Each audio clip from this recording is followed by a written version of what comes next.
vou apresentar para vocês a criatividade corporativa da Criatlo, falar um pouco do que a gente faz e para vocês tentarem identificar como isso se adequa no dia a dia do trabalho ou nos relacionamentos pessoais e profissionais de vocês. Sempre eu gosto de provocar perguntando um pouco sobre a instituição. Não precisa responder, mas é mais para uma provocação interna, para vocês se questionarem. Como é que estão os processos que visam a longevidade da instituição? Tudo bem que a gente às vezes está numa instituição já robusta, que ela tem muito peso e muitas fontes de recursos, seja financeiro, seja energético, seja de pessoa, mas que às vezes as coisas ainda acontecem pelo acaso. Outro questionamento é se as soluções e as criações que acontecem na instituição, elas têm método, elas acontecem com uma metodologia ou estão aí acontecendo pelo acaso? Todas as pessoas envolvidas compreendem os seus papéis no propósito dessa instituição? Na verdade, a gente pode dar um passo atrás e perguntar, todo mundo conhece o propósito da instituição? É uma coisa que está clara? Ou é aquele missão, valores, aquele quadrozinho na parede, né? Quero também chamar atenção para as habilidades, que 44% das habilidades, isso aqui são dados retirados do Fórum Econômico Mundial do ano passado, 2023, que tem uma parte lá que ele fala que é o futuro do trabalho. E ele focou bastante nas habilidades dessa vez e nas empresas investigadas e entrevistadas, 44% das habilidades principais dos trabalhadores vão mudar nos próximos 5 anos. Inclusive ele faz um ranking das 15 mais importantes, vou já falar sobre esse ranking. E o paradoxal é que as competências que as empresas relataram que estão aumentando em importância de uma forma mais rápida, nem sempre se reflete nas estratégias da empresa de melhoria das competências corporativas. Ou seja, as empresas não estão investindo e se dedicando para melhorar essas competências que elas mesmas reconhecem que estão aumentando de importância. Isso é bem estranho, né? Às vezes nós seres humanos temos umas coisas esquisitas. E essas 10 soft skills, né, que são habilidades não técnicas, que eu marquei de vermelho, na verdade marquei aí 7 dessas 10 primeiras, são diretamente ou indiretamente trabalhadas pela nossa metodologia do pensamento criador vinculado com a criatividade corporativa, que são as duas principais, as duas primeiras. Isso aqui é um ranking de busca, né? Eles estão querendo melhorar essas habilidades.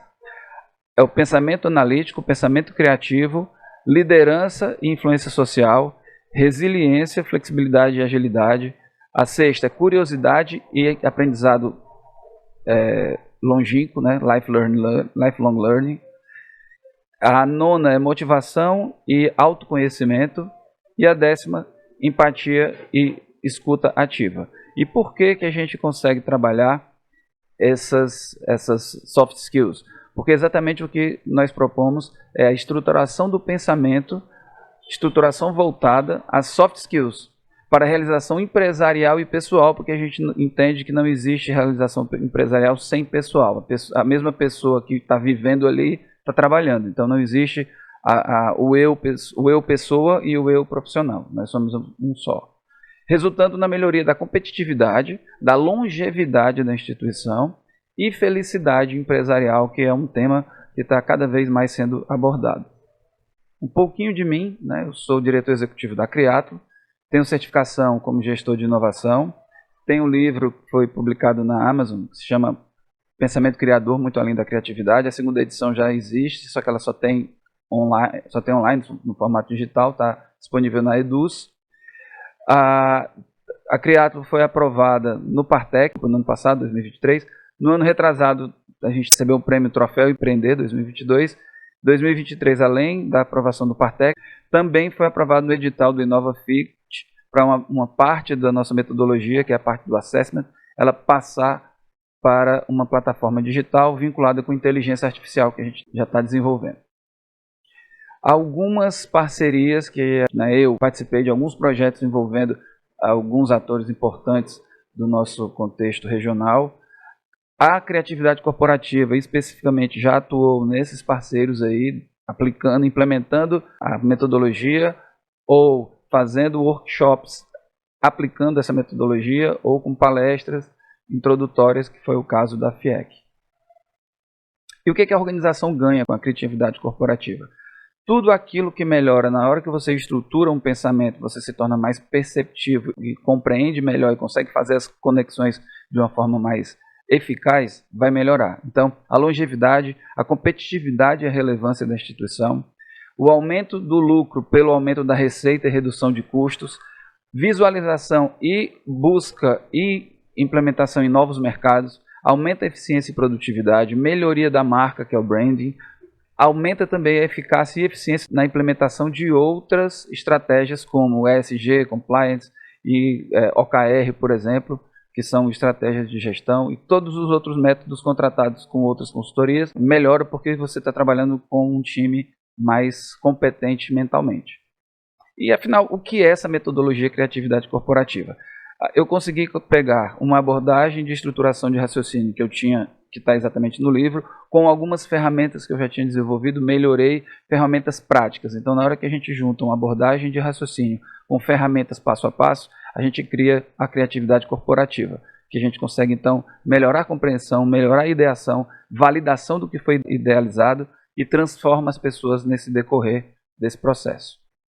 Então, isso são os entregáveis da Criatlo. Uma lista validada dos insights, e essa aqui é importante, nós trabalhamos como uma capacitação e condução de ideação e de compreensão. Então, eu não preciso entrar na empresa, na instituição, passar um tempo entendendo para depois a gente dar as ideias e dar as soluções. Não, a gente conduz um processo que pode inclusive ficar sistematizado na empresa ou ser contratado por demanda, que vai conduzir as pessoas a pensarem com os dados que já existem, com as relações que estão dentro do contexto, buscarem elas mesmas organizar essas estruturas dentro das suas cabeças, colocarem dentro da metodologia isso para o papel, discutirem. Então, as próprias pessoas que já estão ali, que sabem onde o sapato aperta, elas vão criar soluções que aí sim vão estar bem direcionadas às compreensões que foram tidas do problema. Então, nós talvez possamos até dizer que transformamos os colaboradores em consultores, de certa forma.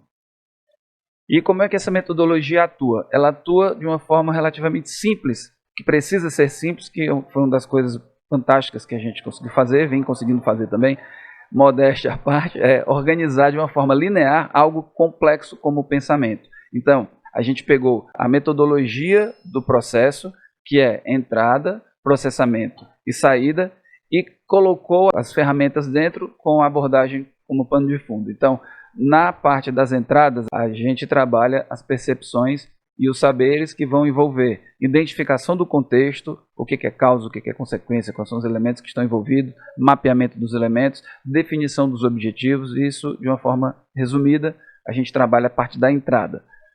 Depois a gente passa para a fase dos processamentos dos dados, que a gente vai entender quais são as relações que existem entre esses elementos, a relação dos elementos com o propósito, com os objetivos, com o contexto.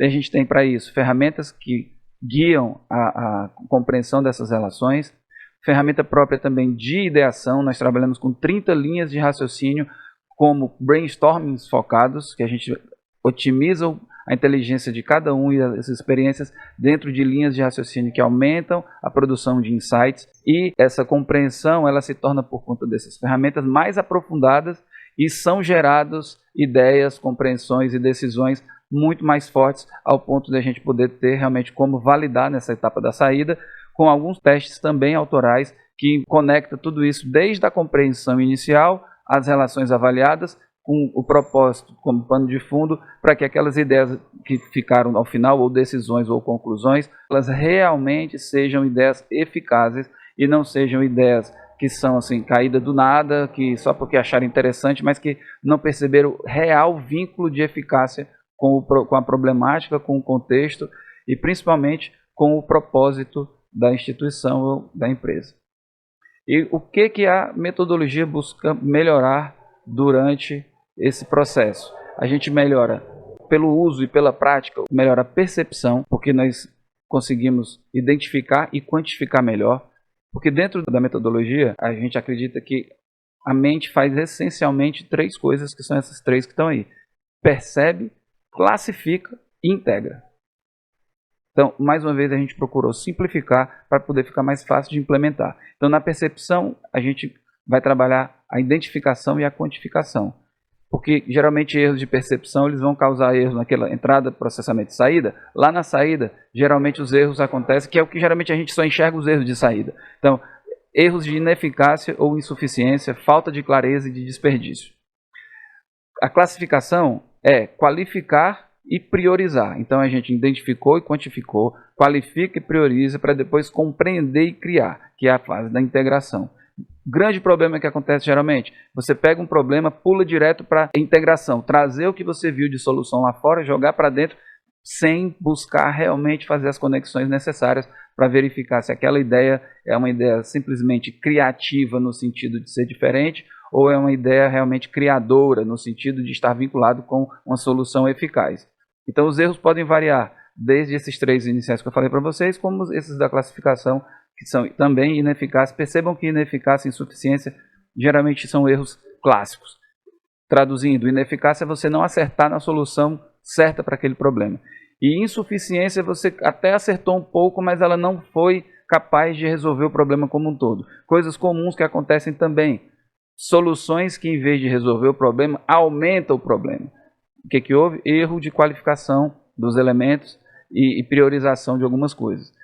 Ou então causam problemas maiores. Porque percebam, geralmente quando a gente cria uma solução, a gente cria novos problemas que a gente vai resolver para poder resolver os problemas passados. Por exemplo, se eu quiser perder peso, eu tenho que criar o problema de acordar cedo, tenho que criar o problema de ir para a academia. Isso são problemas novos, que preferencialmente eles têm que ser menor do que o problema da obesidade, que pode dar infarto do miocárdio, etc, etc.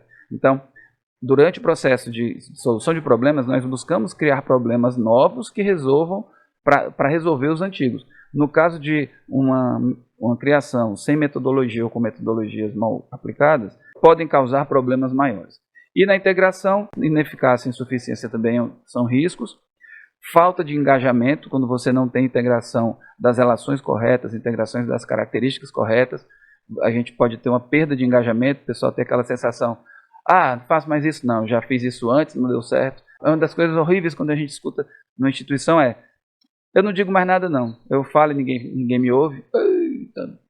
Os melhores sensores que a gente tem, eu costumo brincar, dizer que a empresa ela devia ter mais sensores na pele, né? Por exemplo, se a gente desliga o ar-condicionado, a pele sente o calor e a gente começa a suar. Então, as empresas precisam ter, todas as instituições no geral, precisam ter as pessoas, os colaboradores, aquelas seres humanos que estão ali, elas precisam ser os sensores naturais para se comunicarem e sempre estar mantendo a homeostase da empresa. Então, essa falta de integração causa esse risco de falta de engajamento e muitas vezes também um aumento descontrolado de custos. Então aqui são dicas que eu gosto de dar para vocês já saírem daqui com a cabeça um pouquinho modificada, para não dizer que vieram para cá para ouvir propaganda, né? Então vamos mudar, sair daqui transformados um pouquinho que seja. É essencial a gente ter no mínimo essa estrutura de pensamento aqui. Como assim? Você chegar em um local e entender tanto o que está acontecendo ali, como o para que aquele sistema funciona e por que esse sistema chegou aqui. Por exemplo, propósito. Aí eu vou para o lado pessoal, né, filosófico. O que é o propósito de vida? É você ter o que fazer, o que grande, com um para que grande também, com um porquê forte. Vou repetir. O que é aquilo que você quer realizar. O para que é o futuro, é o que você quer transformar. E o porquê é para trás. É o que ele trouxe até aqui, que ele criou essa vontade. Então, no caso, por exemplo, da Criatlo. Qual é o propósito da Criatlo? É difundir o pensamento criador no mundo todo, em todas as pessoas do mundo, para que elas possam pensar um mundo melhor. Por quê? Porque eu sempre acreditei que as pessoas, se organizarem suas cabeças e pensarem melhor, elas vão mudar o mundo independente ou apesar do que existe aí de contrafluxo querendo destruir. Então, o propósito da Criatlo é criar um mundo melhor por meio do espalhamento da estrutura de pensamento do pensamento criador, porque a gente acredita realmente que o mundo merece isso. Então, o propósito a gente pode também substituir pelo objetivo, né? Isso a gente pode mascarar ele de objetivo quando for um sistema mais fechado. Então, você precisa entender, chega num canto, se pergunta, qual é o objetivo disso aqui? Qual é o propósito do que está acontecendo? Aí você vai prestar atenção nos elementos e suas características. O que são elementos? É tudo aquilo que tem característica. Pessoa, cor de parede, volume de som, tipo de mobiliário, tema que está sendo discutido. Tudo que você pode dar alguma característica, a gente chama de elemento na nossa metodologia. Isso aqui é o pensamento sistêmico simplificado. Obviamente que quem conhece o pensamento sistêmico sabe que vai muito além disso. Mas em termos simples, para poder, de novo, simplificar o que é complexo, para a gente poder realmente implementar, senão vira sonho, fantasia que não vai se realizar. Por isso a metodologia ela é bem focada na prática e na simplicidade. Então, primeiro você entende o objetivo daquele sistema, daquele local, daquele ambiente, daquele contexto. Depois você vai perceber os elementos e as características de cada um. E se realmente eles estão fazendo, as relações que estão acontecendo, ou seja, as conexões entre os elementos, se elas estão alinhadas com o propósito daquilo. Então, muitas vezes você olha para um ambiente, você vê que tem só fera naquele local, mas que as pessoas, às vezes, nem sabem os seus propósitos, o que é que eles têm que fazer, quais são as relações que estão conectadas entre um e outro, para que aconteça o objetivo, o propósito daquele sistema, daquele ambiente, daquele contexto. Então, por que está dizendo aqui que é o segundo principal elemento? Porque o primeiro principal é o propósito. Quando um ambiente, um contexto, um sistema não sabe o propósito, não identificou seu propósito, o objetivo, não sabe para que ele existe, o que está acontecendo ali, é o caos que está implantado e só vai dar certo pelo total acaso. Na hora que esse propósito está identificado e está compreendido por todos, geralmente a gente interfere muito mais nas relações, nas conexões, nas regras daquele sistema. Não adianta a gente mexer no elemento se uma regra está errada. Uma coisa simples, e todo mundo já deve ter passado por isso. Quando você vai alinhar o pneu do carro, tem um lado desgastando o pneu mais do que o outro. Fica careca de um lado e do outro não fica. O que está acontecendo? Os pneus eles têm que estar paralelos um ao outro. Quando um está um pouquinho desalinhado, por isso que faz o alinhamento, ele começa a andar meio que arrastado no asfalto e vai desgastar mais do que do outro lado. Se eu simplesmente trocar o elemento, ou seja, trocar o pneu, sem corrigir a relação de paralelismo, eu não vou resolver o problema. Eu até resolvo momentaneamente. Mas como aquela relação está errada, com o tempo, o elemento volta a ter os desgastes e os erros do anterior. É que nem você trocar um colaborador pelo novato, ele vem com sangue no olho, passa 6 meses, 3 meses, 1 semana, depende do problema que seja na relação, na regra. Mas se o problema estiver realmente na regra, na relação, nas conexões, daqui a pouco esse colaborador está cometendo os mesmos erros ou piores, ou parecidos com o anterior. Então, aqui fica essa dica para a gente pensar sempre no ambiente, no sistema, no contexto, quais são os objetivos daquilo ali, quais são as características dos elementos, se elas estão alinhadas com o propósito e as relações, as conexões entre os elementos. Isso serve para tudo, ou quase tudo. E a metodologia da criatividade corporativa, nós temos então 3 momentos, que é o momento do início sedimentado, a gente vai, dependendo da maturidade, dependendo do porte, dependendo da intenção da empresa, da instituição, a gente começa com sistemas de avaliação, que são os assessments, ou workshops com a gestão, ou os dois. A gente faz workshop e a avaliação também, se for uma coisa mais já se preparando para uma implementação a mais longo prazo. Segunda etapa seria uma sistematização da metodologia. Nessa primeira, a Criatlo pode ser contratada por demanda. Fazer um workshop, 2, 3, 4, dependendo do que seja, 1, 4. A gente faz ciclos de criação, também pode acontecer isso cada trimestre ou semestre dentro das instituições. Ou não, a gente quer realmente implementar essa cultura de criatividade corporativa. Então vamos fazer um assessment, medir como é que estão as habilidades voltadas à criatividade corporativa. A gente tem uma ferramenta própria para isso. Depois a gente parte para fazer o workshop de sensibilização, porque não pode chegar simplesmente empurrando, tem que ser uma coisa que seja sensibilizado, todo mundo tem que entender, perceber que essa implementação vai fazer com que você trabalhe de uma forma mais inteligente e não trabalhar mais, que é uma dor que geralmente se tem quando você traz novas metodologias. Geralmente a pessoa não fala na frente, mas por trás todo mundo fica dizendo: eita, lá vem mais uma coisa para a gente trabalhar mais uma coisa para a gente fazer a mais. No caso aqui não é uma coisa para você, é uma metodologia para você pensar melhor, trabalhar de uma forma muitas vezes até menos operacional e mais tática e estratégica, porque você vai começar a conectar os pontos de uma forma mais inteligente. Obviamente isso não acontece da noite para o dia, precisa seguir a metodologia e ir implementando, porque realmente é uma coisa, como o pensamento sistêmico ele é antinatural, o linear é que é o natural. O transversal e as conexões ele é antinatural, mas nós somos programáveis. Então, a passo que a gente começa a aplicar e a implementar, a gente começa a absorver e a incorporar. É a metodologia, a filosofia do Shuhari, que vem das artes marciais, eu trouxe para dentro da metodologia, que quem assistiu Daniel San sabe o que eu estou falando. Esfrega o carro, pinta a parede, pronto, você... Primeiro, o Shu, você vai incorporar a forma, né? Você vai repetir a forma, repetir a teoria, repetir aquela prática. O Ra, você incorpora, você absorve, o seu corpo já começa a se movimentar, a sua cabeça já começa a usar aquela metodologia de uma forma natural. E o Ri é quando você transcende a forma, você já começa a criar novos movimentos, você já começa a criar novas estruturas mentais a partir daquilo que seu cérebro já estabeleceu. Então, trazendo para a prática de novo, vamos para o carro de novo. Quem sabe dirigir, lembra que começou a dirigir no carro manual, né? Primeira para frente, pisa na embreagem com o pé esquerdo, vai soltando o pé devagarinho, pisca para a esquerda, empurra para baixo. Tudo isso é muito ainda mecânico, eu tenho ainda que me programar.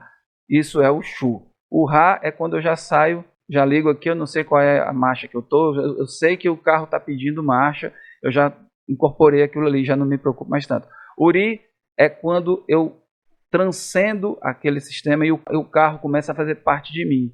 Eu já entendo que, por exemplo, se tem aquelas tartarugas no meio da rua, tem 2 espacinhos pequenininhos que só cabe o pneu do carro, eu sei exatamente onde os pneus estão, porque eu quase que sinto o carro.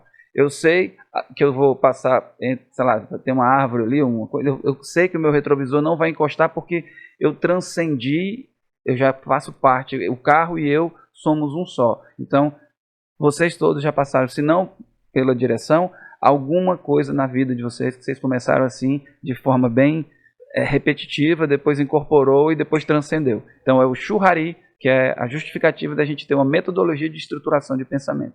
E aqui são alguns passos tradicionais do que a gente vem implementando, que o primeiro passo é exatamente qual é o escopo, o que a gente vai fazer, definir o plano de trabalho, a robustez do que vai ser feito, e aí também relacionado a isso o orçamento. A partir daí a gente faz o assessment, o onboard, né, com esses primeiros passos. Se for o caso, continua para a implementação e parte depois para a gestão dessa criatividade, porque aquelas empresas que não têm ainda, instituições que não têm também time de gestão de processo, a gente também tem o serviço de acompanhamento dessas ideias, desses insights, dessas decisões, se elas vão se transformar em realidade de solução. E a gente consegue, ao final, fazer inclusive o cálculo do retorno sobre o investimento, para saber o quanto foi investido de tempo e dinheiro e do que aquilo se transformou no futuro. Alguns produtos de prateleira que a Criatlo tem, mas todos são alteráveis, inclusive o livro pode se transformar em apostilas, em pequenos e-books, de acordo com a demanda da instituição, a gente pode fazer por encomenda também. Então, é a parte de capacitação e a parte de workshop por demanda. Então, a gente conduz processos de criação de soluções e capacita os times para pensarem melhor. Inclusive, a gente tem desenhado um hackathon, que é um sistema de estimular a criatividade de uma forma gamificada. A gente já fez em alguns lugares algumas brincadeiras de a gente hackeia um bolo, hackeia uma partida de futebol, extrai de algumas coisas que não tem nada a ver, que é uma frase que eu gosto sempre de repetir, é que o nada a ver tem tudo a ver.